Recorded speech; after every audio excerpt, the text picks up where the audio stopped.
বিশ্বের সিনেমা জগতে এমন ঘটনা বিরলেই বলা চলে। হলিউড, বলিউড সহ পৃথিবীর বড় বড় ফিল্ম ইন্ডাস্ট্রিতে কোনো অভিনেতা, প্রযোজক, পরিচালক টানা এক যুগের বেশি সময় জনপ্রিয়তা ধরে রাখতে পারেন না। সেক্ষেত্রে ব্যতিক্রম বলা যায় ঢালিউডের শীর্ষ নায়ক শাকিব খান। টানা প্রায় 2 দশক ধরে একটানা সাফল্যের সঙ্গে রাজত্ব করে আসছেন তিনি। এজন্য থেকে সুপারস্টার, ঢালিউড কিং বা নাম্বার 1 সহ নানা উপাধিতে ভূষিত করেছেন শাকিব ভক্তরা। গত ঈদের মতো এবারও সারা দেশে বাজিমাত করছেন শাকিব খান অভিনীত কোনো ছবি। রায়হান রাফি পরিচালিত তুফান নামের এই সিনেমাটি মুক্তির পর থেকেই প্রেক্ষাগৃহে ঝড় তুলেছে। ঢাকা সহ সারা দেশে 120টির বেশি প্রেক্ষাগৃহে চলছে চলচ্চিত্রটি। মুক্তির দিন থেকে শুরু করে এখন পর্যন্ত ছবিটি গড়ছে একের পর এক রেকর্ড। সবসময় নানা ইস্যুতে আলোচনায় থাকেন শাকিব খান। তবে এবারের আলোচনা বেশি হচ্ছে তার ঈদে মুক্তি পাওয়া সিনেমা তুফান নিয়ে। হলে হলে দর্শকদের আগ্রহের কেন্দ্রবিন্দুতে আছে তুফান। তবে এরই মধ্যে সাকিবের একজন ভক্ত জানালেন সাকিবের রাষ্ট্রীয় নিরাপত্তার দাবি।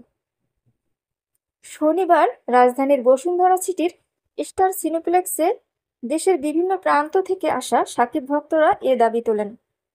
দ্য সাকিব খান ইউনিভার্স নামে একটি ফ্যান পেজের উদ্যোগে সাকিব ভক্তরা চান দ্রুত প্রিয় তারকাকে রাষ্ট্রীয় নিরাপত্তার আওতায় আনা হোক।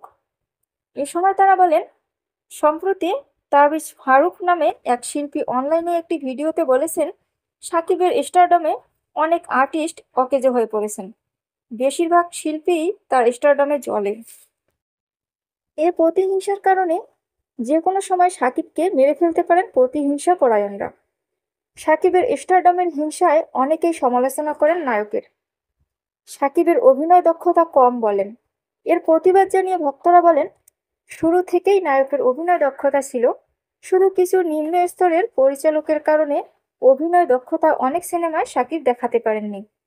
সোশ্যাল মিডিয়ার প্রসঙ্গ তুলে এ সময় সাকিবিয়ানরা বলেন, নায়কের ফলোয়ার নেট দুনিয়ায় অন্য ঢালিউড সেলিব্রিটিদের চেয়ে কম হলেও প্রেক্ষাগৃহে শুধু তার সিনেমাই হিট।